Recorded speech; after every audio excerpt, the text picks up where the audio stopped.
Heritage does not just mean old buildings, but also includes culture and tradition. The Abram Morris dancers have picked up the thread of a past folk tradition and have revived the dance that takes place on the last Saturday in June on the historic Morris Dancers ground.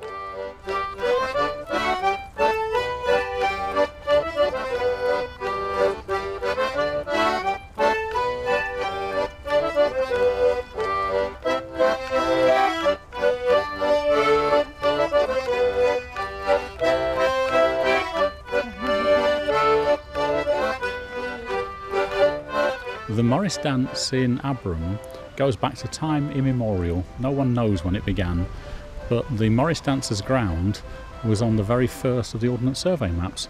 We know it was danced in 1868 and had been going at least 100 years before then. And it was last danced by the traditional team in 1901.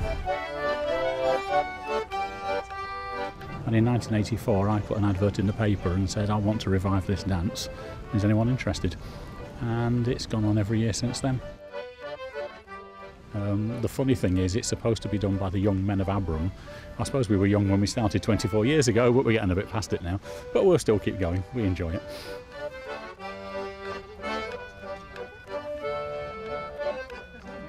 The Morris Dancers ground is a small patch of land up Park Lane, adjacent to the former Maypole colliery, which took its name from the maypole that stood on the ground. But as the tradition of the dance was forgotten, the site also fell into disrepair.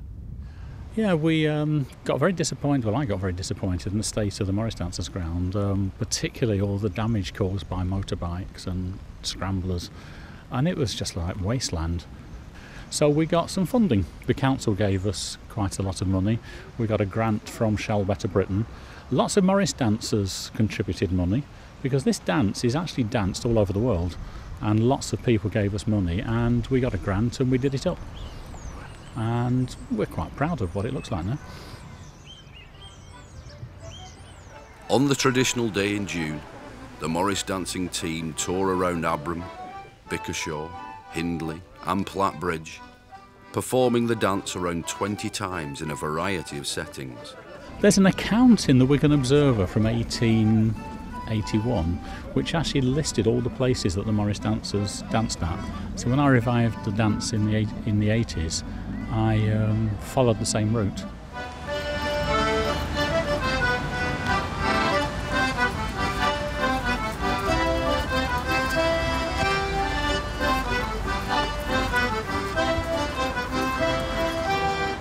The Abram Morris dance involves 14 to 18 men, in pairs, who dance around a decorated maypole, held above an honorary king and queen.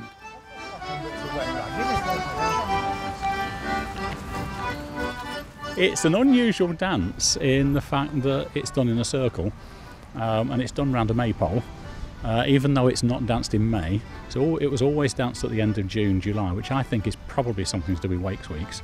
It was published in 1932 in the Journal of the English Folk Dance and Song Society. Maud Carpeles, who was a renowned folk collector, actually came to Abram for half a day and collected it from people who were involved with the dance in 1901, and she published a version of it, and that got picked up and taught all over the world. Lots of Morris teams do their version of it. We were lucky enough to be given a photocopy of the notebook of the man who taught Maud Carpeles, and we went right back to the original notation, and we think we do it the way it was done in, traditionally. We're pretty certain ours is accurate, and it must be because we're the Abram Morris dancers.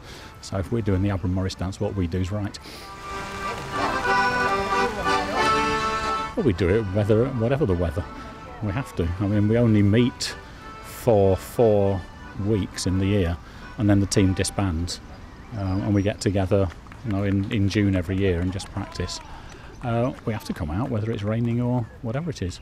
We get wet, and we get wet as well.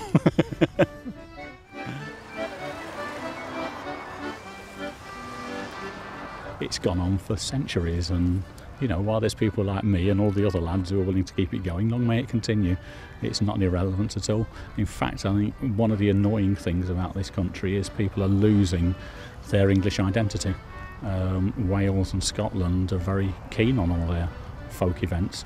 For some reason we've gone, don't take this the wrong way, multicultural, but we've lost the English identity, and this is a great part of England, and particularly Abram itself. That's why it's on the road signs. You know, it's Abram's history, and long may it continue.